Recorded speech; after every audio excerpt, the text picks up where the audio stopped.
সকলের শুভকামনা করে আজকের ভিডিও আমরা শুরু করছি। আজকের ভিডিওতে আমরা জানব বিভাব সম্পর্কে। এই বিভাব সম্পর্কে জানতে গেলে আমরা বিভাবের ফ্যামিলি সম্পর্কে একটু গল্প জেনে নেব। কীরকম না, বিভাব মানে হলো বি মানে হওয়া, ভার্ব মানে ক্রিয়া।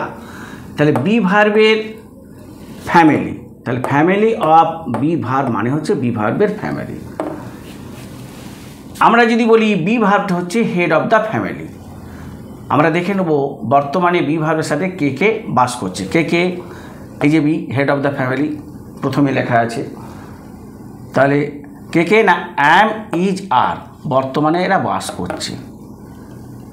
তাহলে বি মানে হওয়া বা হয়, অ্যাম মানেও হয়, ইজ মানেও হয়, আর মানেও হয়। এবারে আমরা দেখে নেব যে ওয়াজ কেন এলো বা মানেটাই বা কি। বি অ্যাম ইজ এই তিনজনের বাবা ছিলেন ওয়াজ, মারা গেছেন, তাই জন্য পাস্ট হয়েছে। মানেটা তাহলে ছিল, এখন আর নেই বর্তমানে, এরা বর্তমানে বেঁচে আছে।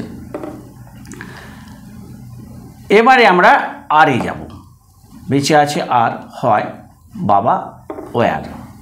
তাহলে মানেটা আমরা ছিল কেন বলবো না, এখন আর নেই, পাস্ট হয়ে গেছে, মারা গেছেন অলরেডি।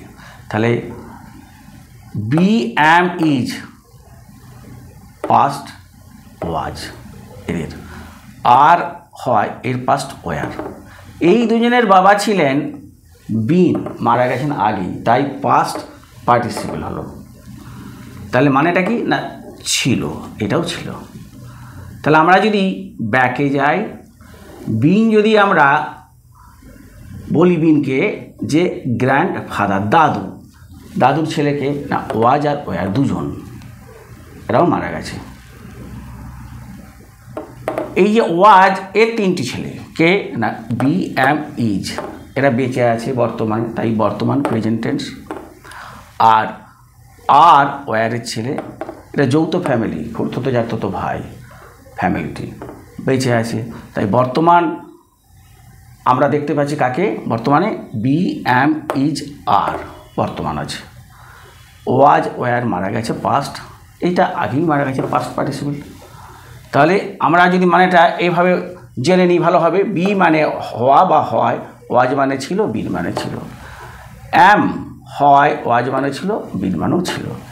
ইজ হয়, ওয়াজ মানেও ছিল, বিন মানেও ছিল। আর হয় ছিল, বিন মানেও ছিল। এইভাবে আমরা কিন্তু বিভাবটাকে মনে রাখতে পারি। এবারে আমরা কনজুগেশন জানব। কনজুগেশন অফ বিভাব বলতে গেলে আমরা কি বুঝি না, টেন্স অনুসারে এখানে আমরা প্রেজেন্ট টেন্স ব্যবহার করেছি। প্রেজেন্ট টেন্স পার্সন অনুসারে এবং নাম্বার মানে এখানে আমরা সিঙ্গুলার নাম্বার দিচ্ছি, এক বচন, এখানে আমরা প্লুরাল নাম্বার দিচ্ছি। এই কন্ডিশন অনুসারে, এই শর্ত অনুসারে এগ্রিমেন্টটা কি, মানে কার এগ্রিমেন্ট না কোন সাবজেক্ট, কোন পার্সন, কোন নাম্বারে, কোন টেন্সে কী বিভাগ ব্যবহার হচ্ছে, মানে প্রেজেন্ট টেন্স।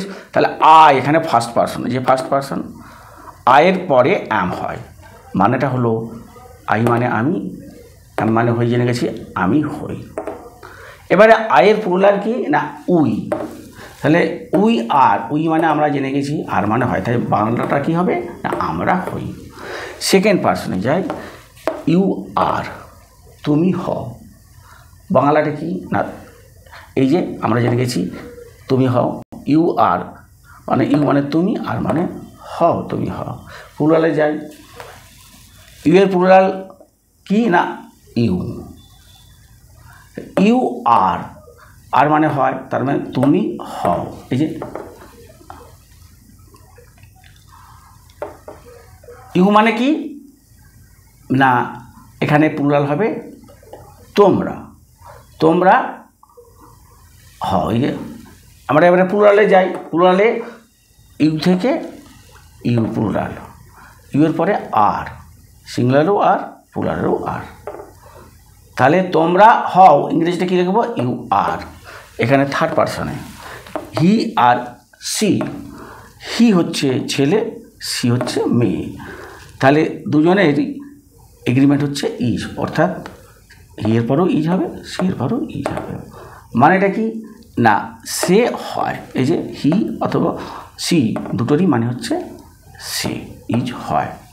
এবারে আমরা প্লুরালে যাব, তাহলে হি অর সি এদের প্লুরাল হচ্ছে দে, দের সাথে এগ্রিমেন্ট কি বিভার্বের আর, দে আর, তারা হয়, দে মানে তারা, আর মানে হয়।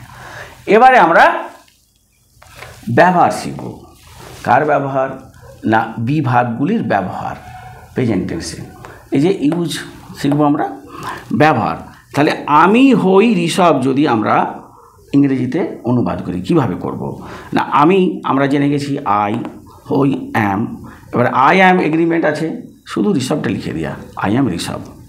এবার আমরা প্লুরালে যাব, আমরা হই ছাত্র, তাহলে আমরা আয়ের প্লুরাল উই, সেখান থেকে আমরা জেনে গেছি we are students, we are students. এবারে সেকেন্ড পার্সনে যাব, তুমি একজন বালক, তুমি একজন বালক, তাহলে এখানে হওয়াটা উচ্চ আছে, তাহলে তুমি ইউ আর এ বয়, তুমি থেকে প্লুরাল হচ্ছে তোমরা, ইংরেজিটা ইউ থেকে ইউই হচ্ছে, তাহলে তোমরা হও বালক, ইংরেজিতে লিখবো ইউ আর বয়েজ, এই যে বয়ের সাথে এস যোগ হয়েছে প্লুরাল হয়ে গেছে। এবার আমরা থার্ড পার্সনে যাব, এখানে আমরা সি ব্যবহার করেছি, অর্থাৎ এখানে বালিকা লিখেছি বলে, তাহলে সে হয় একজন বালক, সি ইজ এ গার্ল, মানে সি এর পরে এগ্রিমেন্ট আমরা জেনে গেছি ইজ হয়, তাহলে সি ইজ এ গার্ল। এবার সি এর প্লুরাল কি না দে, তাহলে তারা হয় বালিকা, এই যে দে এগ্রিমেন্ট জেনে গেছি আমরা বিভার্বে দে এর পরে আর হয়, তাহলে দে আর গার্লস। এইভাবে আমরা বিভাগটা শিখে নিলাম। বিভাগের কি শিখলাম না ফ্যামিলি অফ বিভাগ কে বেঁচে আছে বর্তমানে, প্রেজেন্ট, পাস্ট পার্টিসিপেল শিখলাম, কনজুগেশন অফ বিভাগ শিখলাম, এবারে সেগুলোর ব্যবহার শিখলাম। এইভাবে আমরা যদি ভিডিও দেখতে থাকি প্রতিদিন 15 থেকে 20 মিনিট, তাহলে কিন্তু আমরা ইংরেজি তো শিখবো, ইংরেজিতে কথা বলতেও পারবো। যদি ভিডিওটি ভালো লাগে লাইক সাবস্ক্রাইব করবেন, শেয়ার করবেন, কমেন্ট করবেন। আবারও সকলের শুভকামনা করে আজকের দিনে এই পর্যন্ত, ধন্যবাদ।